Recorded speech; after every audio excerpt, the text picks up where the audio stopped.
There is a wood treatment method the lumber industry has never once advertised. Not because it does not work, because it works using nothing but fire, and once you know it, you never buy a treated board again.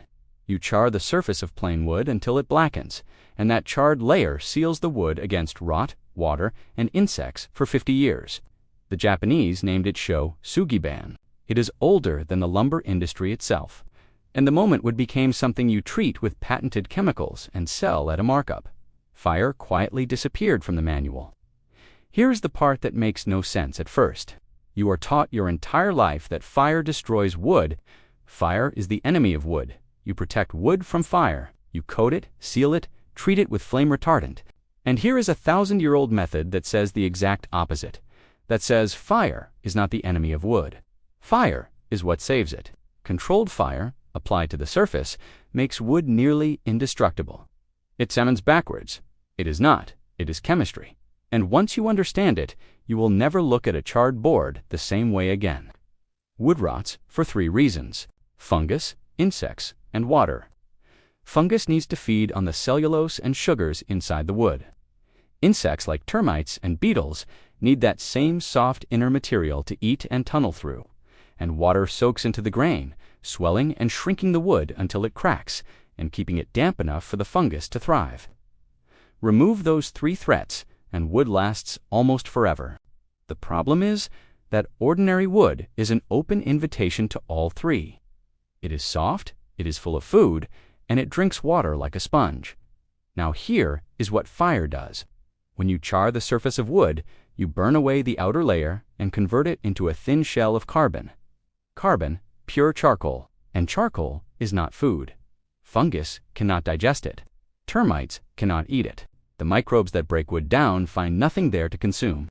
You have turned the surface of the board into a material that the rot organisms simply cannot use. The buffet is closed, but it gets better. That charred carbon layer is also waterproof. The burning seals the pores and the grain of the wood. Water that used to soak straight in now beads and runs off. The wood underneath stays dry, and dry wood does not rot, because the fungus that causes rot cannot live without moisture. You have sealed the wood against water without a single drop of chemical sealant. And it gets better still. The heat of the charring drives out the moisture already inside the wood and hardens the surface. The char layer becomes a tough, brittle armor that insects cannot chew through and weather cannot easily wear away. One pass of fire does the work that the chemical industry needs 3 or 4 toxic treatments to imitate. And it does it permanently, because carbon does not break down the way a chemical coating does. A pressure-treated board's chemicals leach out over the years, washing into your soil until the protection is gone and the wood starts to rot. The char layer never leaches. It is not a coating sitting on top of the wood. It is the wood itself transformed. This is Shou Sugi. In Japanese, the name refers to the burning of cedar boards. For over 1,000 years, Japanese builders have charred the exterior wood of their homes, their fences, their temples, and their storehouses. Walk through old districts in Japan, and you will see buildings with deep black timber walls that have stood for a century or more, never painted, never chemically treated, weathering storm after storm, and still solid. The black is not paint, it is fire. The boards were burned on purpose, and the burning is why they are still standing. The Japanese did not have access to the chemical wood treatments of the modern industrial world. They had wood, and they had fire, and they had centuries to observe what worked. What they discovered was that the cheapest material on earth, applied correctly, made would last longer than almost anything else they could build with. Cedar charred by Shou Sugi could face the weather for 80 to 100 years. Some surviving examples are far older. They built a civilization's worth of architecture on the principle that fire preserves wood, and they were right. And it was not only Japan. Cultures all over the world independently discovered the same truth. European farmers charred the bottoms of fence posts and the ends of barn beams before setting them in the ground, because the charred wood resisted the rot that destroyed untreated posts within a few years. The technique appears in old American farming records too. Settlers charred the buried ends of their fence posts and the foundation timbers of their cabins. They called it nothing fancy. They just knew that a burned post outlasted a raw one by decades. The knowledge was common, it was practical, it was everywhere. Wood met fire, and someone paid attention. So what happened to it? Why is it not in your building manual? Why does the lumber yard sell you chemically treated boards instead of telling you about fire? Here is what changed. In the late 1800s and early 1900s, the chemical wood preservation industry was born. The breakthrough product was creosote, a thick tar derived from coal, which was forced deep into wood under pressure. Then came other compounds. The most important was chromated copper arsenate, CCA, a mixture containing arsenic and chromium forced into the wood to kill anything that tried to eat it.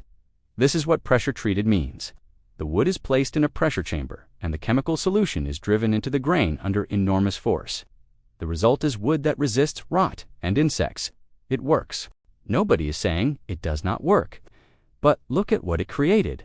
A product. Something that had to be manufactured in a factory. Something that required patented chemicals, industrial equipment, pressure chambers, and a supply chain. Something that could be branded, sold, marked up, and distributed through every hardware store in the country. You cannot patent fire. You cannot sell fire by the board foot. You cannot put a brand name on charring your own lumber in your own backyard for the cost of a little fuel, but chemically treated wood that you could build an industry on. And they did. The pressure-treated lumber industry is worth billions of dollars. Every fence post, every deck board, every landscaping timber sold at a premium because it is treated. And the genius of the business model is that the treatment fails. Pressure-treated wood does not last forever. The chemicals leach out over time, washed away by rain, pulled out by the soil. A pressure-treated post in the ground typically lasts 15 to 25 years before the protection degrades and the rot sets in. Then you buy another one. The product is designed around a replacement cycle, 15 years of protection. Then back to the store. That is not a flaw. That is the entire point. Charred wood does not give them a replacement cycle. A properly charred post can last 50 years or more. The carbon layer does not leach because it is not a chemical sitting in the wood. It is the wood transformed by heat into something rot cannot touch. A farmer who chars his own posts buys fuel once and builds a fence that outlasts him. He does not come back to the store every 15 years. He does not buy the patented chemical. He does not feed the replacement cycle. From the industry's point of view, he is the worst kind of customer, the kind that does not need them.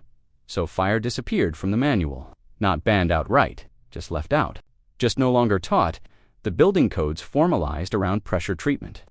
The hardware stores stocked treated lumber and nothing else. The contractors learned the chemical method and never the fire method. And an entire country grew up believing that the only way to make wood last is to soak it in chemicals you buy from a company. The 1,000-year-old method that costs almost nothing was quietly written out of common knowledge, the same way it always happens, not with a ban, but with silence. And there is a real cost to that silence beyond your wallet. Chromated copper arsenate contains arsenic. For decades it was used in the lumber that built backyard decks, playground equipment, and picnic tables across America. Children played on it. Gardeners built raised beds from it and grew vegetables in soil it leached into. By 2003, the concern over arsenic exposure had grown so serious that CCA-treated wood was phased out for most residential uses in the United States. Think about that. The chemical method was considered dangerous enough to pull from playgrounds. The fire method has no chemicals at all. It is wood and carbon. And yet it is the chemical method that became the standard and the fire method that was forgotten. And here is the part that should make you angry. They knew. Would scientists have studied charred wood for decades? The research confirms exactly what the Japanese knew 1,000 years ago and what every farmer with a fence knew 100 years ago. Studies on surface charred would show dramatically reduced water absorption, strong resistance to fungal decay, and a sharp drop in insect attack compared to untreated wood. The science is published. It sits in materials, journals, and forestry research that almost no homeowner will ever read, because no one with a marketing budget has any reason to put it in front of you. The studies confirm the method. The industry stays silent. And you keep buying the chemical board. The strength is real too. A properly charred and brushed board is harder on the surface than the raw wood it came from, because the heat drives out moisture and densifies the outer layer. It does not weaken the wood. It armors it. That is why a charred fence post can stand for 50 years while a treated one fails in 15. One is protected by something temporary, the other is protected by something permanent. Now let me show you exactly how to do it. Here's what you can do right now. Shou Sugi ban is simple enough that anyone can do it in a backyard with basic tools. You need wood, you need a flame source, and you need water. Start with the right wood if you can. Cedar is traditional and ideal because of its natural oils. But pine, cypress, oak, and most softwoods and hardwoods will char and benefit from the treatment. For posts and outdoor lumber, almost any wood improves dramatically. The flame source can be as simple as a propane torch from the hardware store, which costs around $20 including the fuel canister. For larger jobs, an open fire or a torch attachment on a propane tank works. Some traditional methods bind 3 boards into a triangular chimney and light a fire inside. But for a beginner, a handheld torch is the easiest and most controllable way. Run the flame slowly along the surface of the wood. You are looking for the surface to blacken and form a layer of char, ideally with a slightly cracked alligator skin texture, which is the sign of a deep, protective char layer. Do not rush it, and do not just lightly scorch it. You want a real char, a few millimeters deep, not a tan. The deeper and more complete the char, the longer the protection lasts. For wood going into the ground, char the buried portion especially thoroughly, because that is where the rot pressure is greatest. Once the wood is charred, let it cool, then brush off the loose flaky soot with a wire brush or a stiff bristle brush.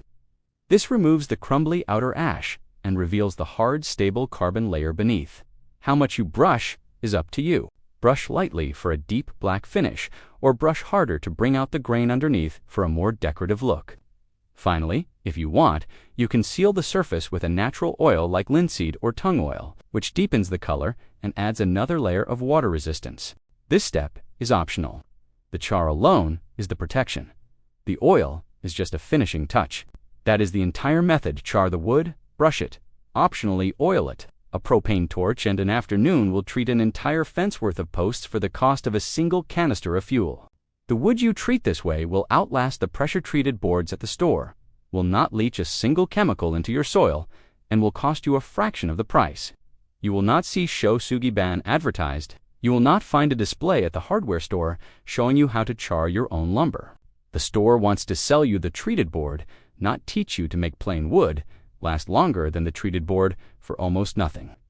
You will not find it in most modern building manuals beyond a passing mention as a decorative finish, because that is how they have repackaged it. When Shou Sugi ban does appear in America today, it appears as a high-end design trend, expensive charred siding sold to wealthy homeowners as a luxury aesthetic. The exact same fire, the exact same carbon layer, sold back to you as a style instead of taught to you as a tool. They could not erase it completely, so they turned it into a decoration and priced it out of reach. But the method does not belong to them. It belongs to every farmer who ever charred a fence post, every Japanese builder who blackened a cedar wall, every settler who burned the end of a beam before setting it in the ground. It belongs to anyone with wood and fire and the knowledge of what one does to the other. And now that is you. Think about what this means the next time you walk through the lumber aisle. Every treated board on that shelf is priced for a chemical process and built around a 15-year replacement cycle. Next to it sits plain, untreated lumber for a fraction of the price. And the only thing standing between that cheap plain board and 50 years of rot-proof, insect-proof, water-resistant life in the ground is a torch and an afternoon. The expensive board is the one they want you to buy. The cheap board, plus fire, is the one that actually lasts. The lumber industry did not invent wood preservation, they industrialized it. They took something humans had done with fire for 1,000 years, replaced it with a patented chemical you had to buy, designed it to fail on a schedule so you would buy it again, and let the original method fade out of memory. The fire still works. It has always worked. It worked before the chemical industry existed, and it will work long after the last pressure-treated post has rotted into the ground and leached its arsenic into the soil. A torch costs $20. The fire is free. The wood is cheap. The knowledge is 1,000 years old and was nearly erased in a single century by an industry that figured out a simple truth. You cannot sell what a person can do for themselves with a flame. Now you know. The next time a fence post rots in the ground, you will know it did not have to. The next time you pay a premium for a treated board, you will know what plain wood and a torch could have done for 1/10 of the price. And the next time someone tells you the only way to protect wood is to soak it in chemicals from a company, you will know about the 1,000-year-old fire they left out of the manual. The char does not rot. The char does not leach. The char does not need a replacement cycle, a patent, or a brand name. It just needs wood and fire, the way it always has.